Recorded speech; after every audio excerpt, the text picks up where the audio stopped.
is in the air for you and me. Radioactivity.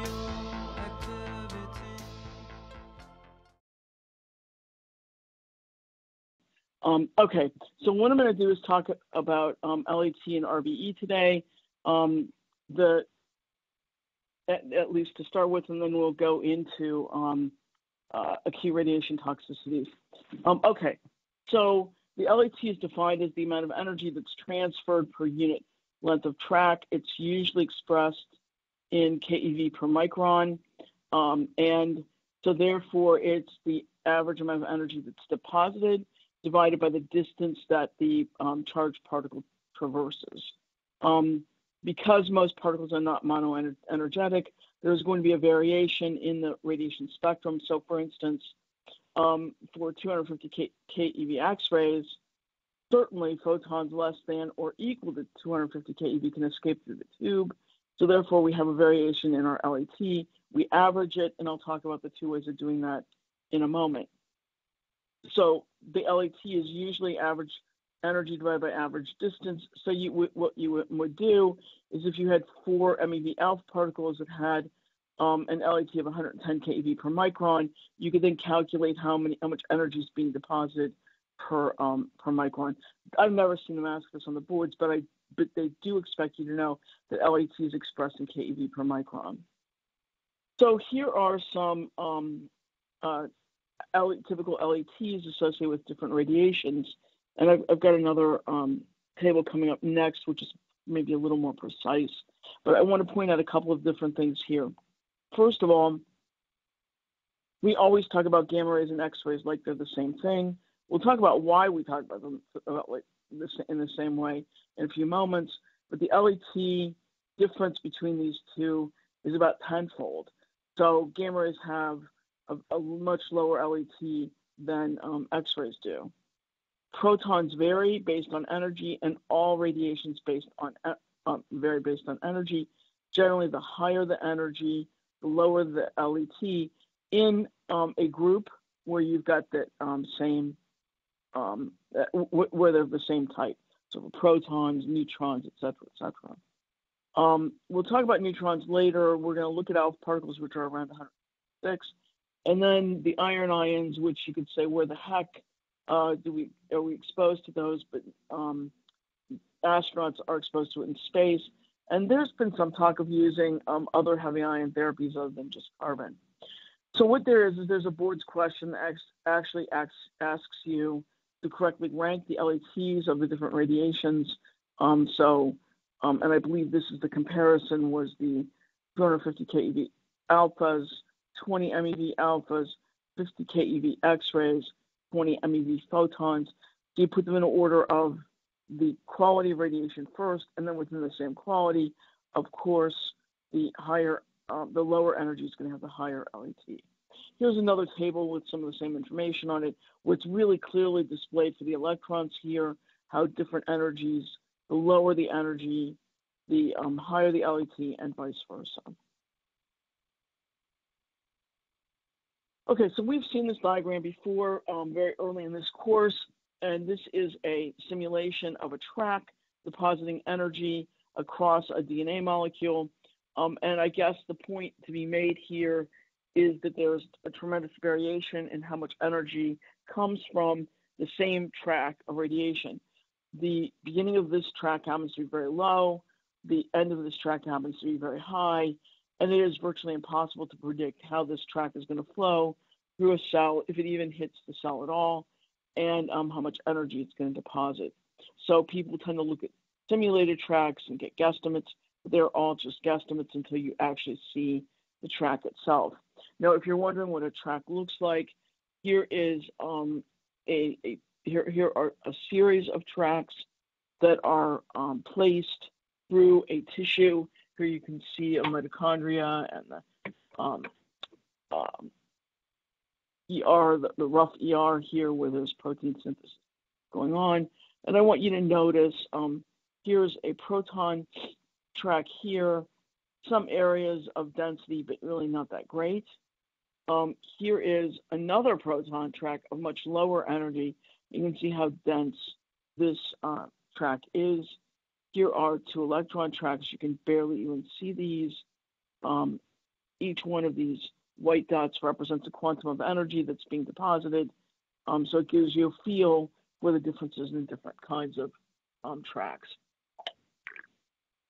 Okay, so I said before, there are two ways to calculate LET average. I didn't mention these. These are not really boards questions. They might come up if ever you're working with high LET radiations. But let me just mention them. The first is you take the average of the track, you divide the track into equal lengths, you calculate the energy deposited into it. The second is the energy average, where you divide the track into equal energy increments, and then you do the average. Here's what this looks like. Here's the track average, where you divide track into equal distances. Here's the energy average, where you divide it into equal energy increments. Usually these two methods give the same result, but for neutrons, the energy average is much more accurate. Here is the track average for 14 MeV neutrons came out to be 12. The energy average came out to be 100, a tenfold difference here. So therefore, most people consider that the energy average is a much more accurate way to do things. Okay, so now we need to mention this difference between high and low LET radiation. What most people would say is that low LET radiation is sparsely ionizing.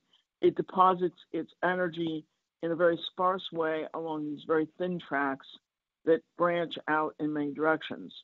High LET tends to be densely ionizing and therefore go very densely through cells in culture or tissues. It too has a bit of a track structure, which is not shown here, but you get the concept that the low LET is very sparse, the high LET is very dense. So because of this, people came up with this idea where X-rays are considered sparsely ionizing, and they're also considered low LET, whereas high LET are considered to be, I don't know where my mouse is. High LET tend to be densely ionizing. Then, just to think about it for a moment, we learned on the first lecture that ionizations tend to occur along these tracks. There is a charge to mass ratio. Photons have a net minus charge. They have a small mass. Neutrons, the predominant damage is from the recoil protons. They have a plus charge. Alpha particles have two charges, and they normally have 4 times the mass of the proton. That also affects the deposition of energy, where photons are going to be considered low LET, sparsely ionizing, and neutrons are going to, and alpha particles are going to be considered densely ionizing, high LET. Okay. Now let's throw into this mix relative biological effectiveness. We talked about this before, but I want to talk about it in a little bit more detail here. So relative biologic effectiveness is a tool that biologists, radiation biologists use where they go into the lab and they measure how a radiation compares to 250 keV X-rays as their major source. So here are the 250 keV X-rays. Those are the standard for comparison, and everything is compared to that in terms of its effects. That gives you the RBE. So think about it for a moment. Equal doses of neutrons and gamma rays don't produce the same biological effects. 1 gray of neutrons is much more damaging than 1 gray of gamma rays. But it also varies depending on what biologic effect you're actually using as your endpoint. So let me give an example from when I worked at Argonne and my own experience. So I worked on top of a nuclear reactor. It was a Californium reactor. It produced about 99% neutrons, 1% gamma ray contamination. When I irradiated my cells in culture with gamma rays, with X-rays rather, as the standard. A 1 gray dose killed about 20% of the cells. When I irradiated them with neutrons, it took 20 centigrade to kill 20% of the cells. So the relative biologic effectiveness then is the X-rays compared to the neutrons, which means that the neutrons were 5 times more effective at killing the cells. And so therefore the endpoint was cell death, and that was very effective. On the other hand, when we went into the lab and we looked at the LD50 for killing animals, and I've actually written it down here, the LD50 for killing mice in an experiment, the animals had an LD50 for X-rays of 6 gray, but they had an LD50 for neutrons of 4 gray, so their RBE was 1.5. So these are the same neutrons, but if the endpoint is cell death, we get 1 RBE. If the endpoint is animal death, we get another RBE. Another thing that we're going to look at in a minute is to show that RBE varies with dose. It varies with dose rate. It varies with test system. So all these are variations that have a significant impact. Okay, here is a plot of log the surviving fraction against radiation dose. On the left panel is when we're using the radiation delivered in a single dose. On the right side is where we're giving it sort of at a different dose rate by fractionating it. And what do you notice? The RBE at the low doses is higher than the RBE at the high doses. This is asked on the boards. RBE does vary with dose, and at the low doses, RBE is generally higher than it is at low doses because it gives the opportunity for these two curves to spread out as they get to higher doses. Look at this comparison now. We're looking at fractionated neutrons versus fractionated X-rays. This RBE is 2.6 down here at the high doses.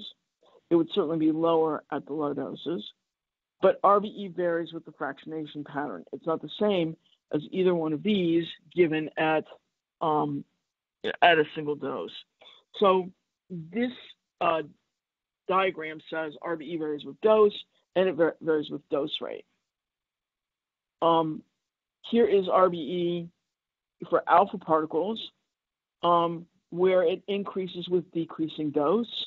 Here's where the RBE, the dose, as the dose goes up, the RBE goes down, just like we demonstrated earlier.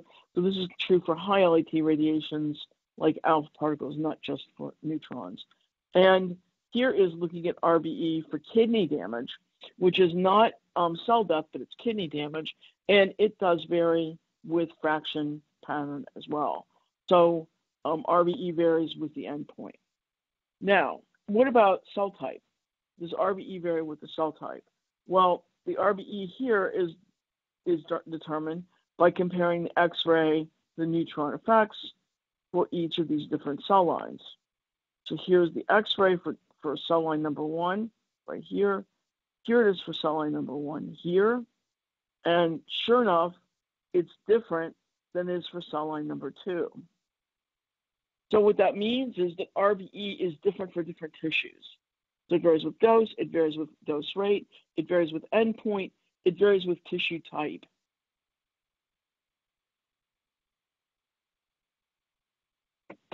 Here is also showing the same effect, where RBE is shown here against the dose per fraction. Here it is for kidney, here it is for skin, and it varies for these based on dose, going down with dose again, but going down at different rates for kidney and skin endpoints. And I believe what they're using here is neutrons that were derived by hitting a beryllium target.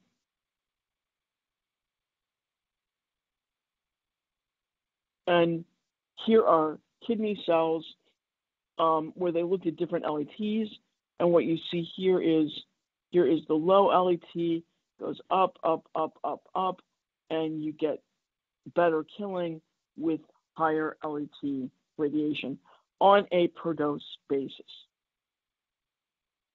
So the general principle would be then that as LET goes up, the survival curve becomes steeper. As we said before, there are three examples where you get these very steep non-shouldered survival curves. One is for high LET radiation, one is for M-phase cells, which we talked about a couple weeks ago, and the third one will be one we talk about in the future, which is those cells that are deficient in DNA repair. I would know that for the boards. Here's the example of the high LET giving a very steep survival curve with almost no shoulder. And as you go up in LET, what happens? The D0 dose goes down, and the extrapolation number N goes down because the shoulder is getting smaller. So this is definitely an effect. So here's the curve that shows the difference between the relationship between RBE and LET. And this is a curve I would actually have in your mind for the boards. They often ask questions about this curve. They ask questions about its shape. So let's look at it in a bit of detail for a moment.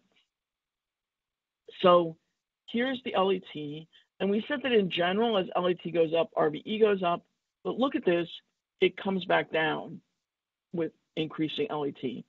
It peaks, and this, please remember, at 100 keV per micron, which is about the place where neutrons would be found. The neutrons are about the major peak. Out here at 166, which is where we find alpha particles, we already have the RBE going down. We'll talk about why that is in just a second. But here we have gamma rays and X-rays. We said before that their LET varies, but look at this, their RBE is not any different. So that's why we can talk about X-rays and gamma rays in one breath, like they're similar, because they have about the same RBE. And we're going to see most of the protons we use clinically are going to be around in this range. They have an RBE of around 1.1, whereas when we start talking about carbon ions, they're going to be out here somewhere. Neutrons are here, alpha particles are here. And they do vary depending upon what your endpoint is. If your cell survival is 80%, it looks different than if your cell survival is 1%. So endpoint does make a difference for how this curve looks. All the same, it always peaks at 100 keV per micron, and it's always kind of low down here for the low numbers. Okay, now why does this come down? So this is relative biologic effectiveness against the amount of energy that's deposited. When you hit 100 keV per micron, you're at the point of getting the best killing you can possibly get. After that, you can only kill a cell once. So now the relative biologic effectiveness per LET is not so great because you're in the overkill situation. So that's why this comes down. And I would remember again that this goes up and it does come back down. That's been asked on the boards before. Why is 100 keV per micron the peak? This is Hall's explanation for it. And so here's the idea. I think it's actually simplified, and there are some aspects to it I don't think he's taken everything into consideration here. But what he says is down here at the low RBEs where X-rays are, you don't have a very dense ionization path. You maybe get one hit per turn of the helix. It's going to cause a single strand break, very easily repaired, not a big deal for the cell. Here at 100 keV per micron, it just so happens that that's exactly the distance to give 2 strand breaks in the DNA. So when that happens, you're going to get a double strand break. The double strand break is a lesion of great concern for the cell, often leads to cell death, leads to dicentrics, as we've heard before, lead to rings, so therefore can be very damaging. At 200 keV per micron, we're probably getting 3 hits per turn of the helix, but you can only get 1 double strand break. So now you're in that sort of overkill position. Deposit 3, deposit 5, you're going to still get only one double-strand break. So therefore, this is not effective as the 100 keV per micron. The thing I don't think this takes into consideration is that there are complex lesions that occur, and complex lesions are actually even more damaging than double-strand breaks. So that's not built into this model, and I think there needs to be some rethinking of this model.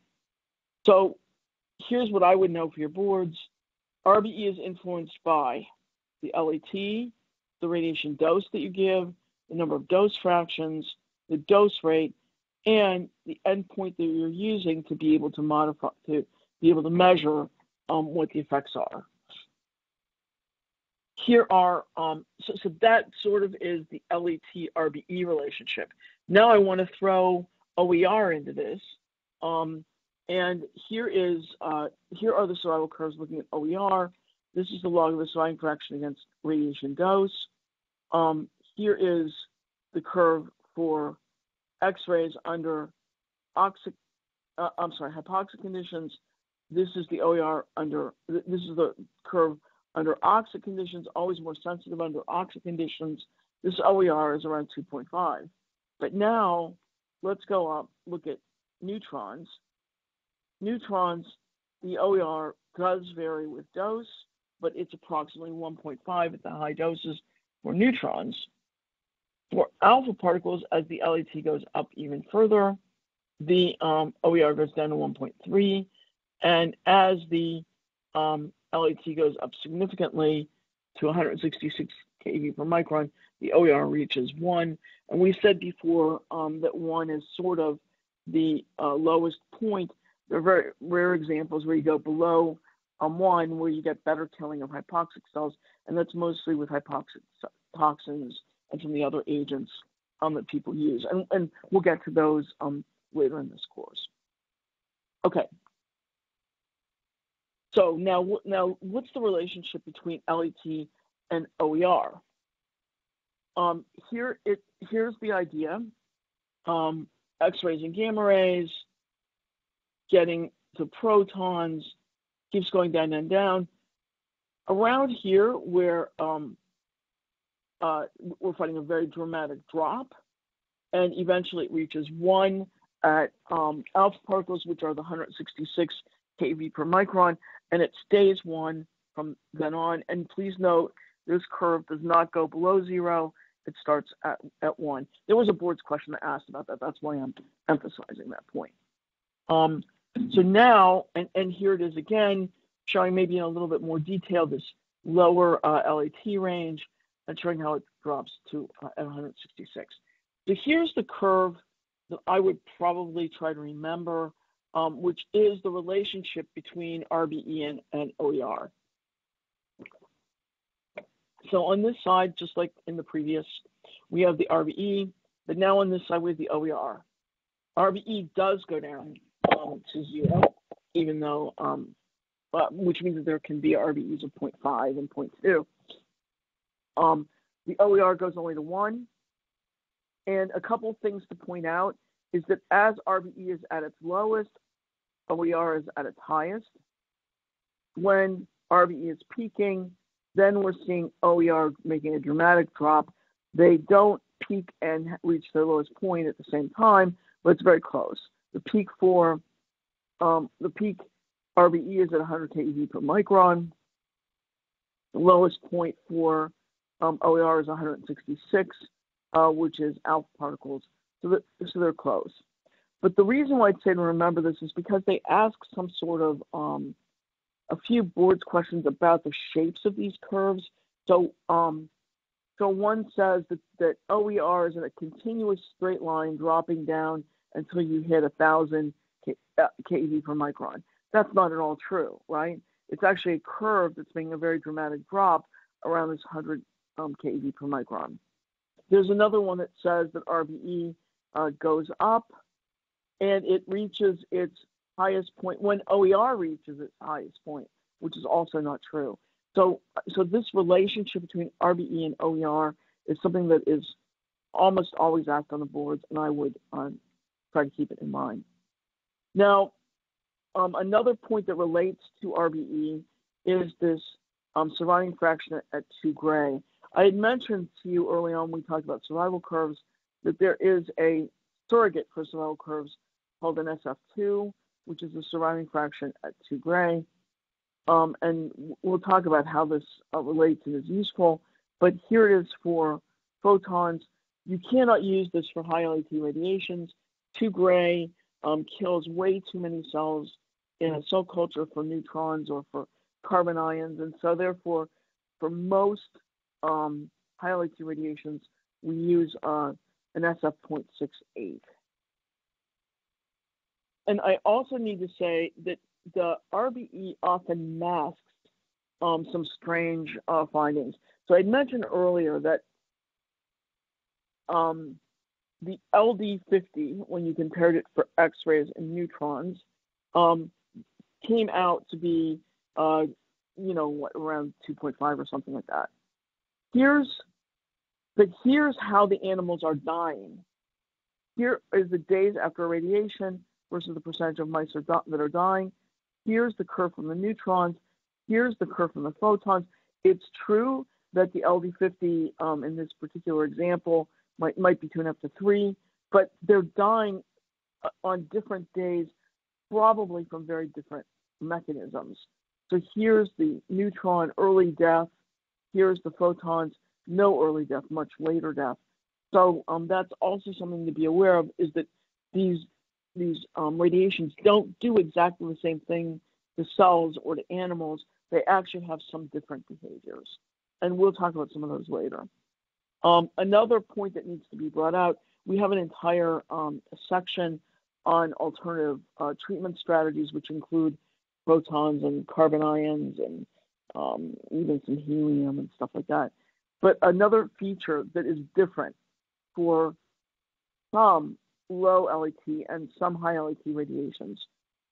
Here's the dose versus the depth in water, which is going to be similar to the depth in tissue. Where are X-rays and gamma rays peaking? They're peaking right below the skin, normally in the dermis, and then they go down throughout the body. Here is the peak for a second type of low LET radiation, the proton beam. So these are both low LET, and the proton beam has a Bragg peak in it where the dose deposition is greater inside the body than it is at the entrance dose. We use that for our advantage clinically downstream, but these are both too low LET radiations. When we compare high LET radiations, we're going to see that neutrons are going to behave much more like X-rays and gamma rays, and that carbon ions are going to behave much more like protons. So there are going to be some other features there. And here's just an emphasis on this Bragg peak, which shows the deposition inside the tissue in this example, going up, reaching a peak, and then coming down very dramatically. This has clinical advantages to us because we can actually reduce the dose to normal tissues, both at the exit and at the entrance. Oops, sorry. Because of that, treatment plans vary between heavy ions and low LET radiations. We'll mention that later. And just so it's clear, it's not just carbon ions that have a Bragg peak. Neon, argon, silicon all have Bragg peaks as well. And those Bragg peaks can be used to our advantage. And so while a lot of people have settled on carbon as the main approach for treatment here, not everybody agrees that that's, a lot of people believe that there should be some other alternatives that we're looking at that have some other advantages. So the concept is as follows, that when we look at the features of these low and high LET radiations, as the LET goes up, we find neutrons and heavy ions out here. But when we look at the advantage for dose distribution, which is what we see certainly for protons out here, we do see some carbon, neon that are also starting to show quality of dose distributions that can be beneficial. So there's a movement to consider using high LET radiations with high LET radiations with good dose distributions, so that we get the advantage of both of those instead of just one. Okay, so now we had mentioned earlier in this course the radiation weighting factors. Let's now pull the radiation weighting factors into this picture. RBE is a biologically determined factor. When I want to know RBE, I have to go into a laboratory and run a bunch of experiments to figure out what it is. That's not going to help me if I have a radiation accident. So let's say, there's been an accident in your facility and you have a bunch of people that got exposed. What do? Now, we don't use the RBE because it is too hard to get at. We substitute with what's called the radiation weighting factor, or some people call it the quality factor. Radiation weighting factor is abbreviated to W sub R. The quality factor is abbreviated Q. And what we do there is we take the absorbed dose in gray times the radiation weighting factor, or the Q, and we get the equivalent dose in sievert. What's the value? Why would we want to know the sievert? Because sievert takes into consideration the radiation quality. Is it high LET or low LET? How do we measure it? So for low LET radiations, radiation weighting factor is 1. So therefore, for X-rays and gamma rays, the gray is equal to the sievert. So if a person is exposed to X-rays, we can pretty much calculate what their, we know what their sievert are just automatically. On your boards, however, you are going to sometimes have to calculate sieverts for high LET radiations. These vary. I think I have a table coming up that shows them in better detail. But for some high LET radiations, like say alpha particles, some neutrons, it can be as high as 20. How do we determine these? These were determined legally by a set of laws legislatively. And in fact, the International Commission on Radiation Protection, of which I am a member, and I'm going to the meeting this coming Friday. The National Council on Radiation Protection also sets it, and the U.S. government considers both when they're making a decision about what to do. So the example would be if there's an absorbed dose of 0.1 gray, let's say it's alpha particles, so it's radon in the home. There's a radiation weighting factor of 20, so it's going to be the equivalent of 2 sievert, which is a pretty high dose. That's going to be equivalent to 2 gray if it were X-rays or gamma rays. Here are the numbers I would memorize for the radiation weighting factors. There's some older tables. Don't use those. Here's how they're different. Radiation weighting factor for protons and electrons is set at 1. For protons, it's set at 2. Now, we said before that the RBE for protons is generally close to 1.1. 1.1 is an RBE in most examples. But what happened was the NCRP and ICRP said, let's be, because their job is to be in protection, they were overly cautious and they set the radiation weighting factor at 2, saying that you could have, if you're exposed at the Bragg peak, it could actually be much more damaging.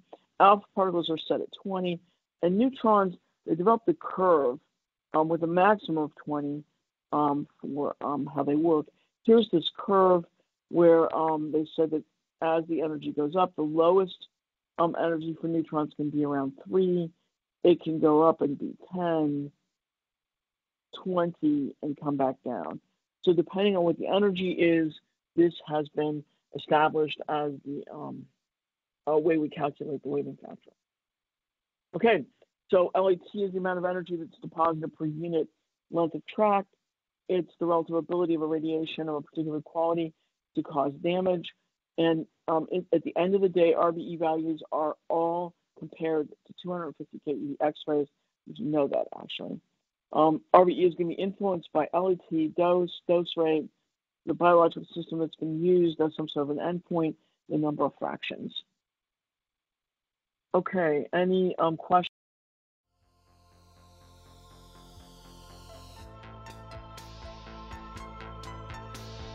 Radioactivity.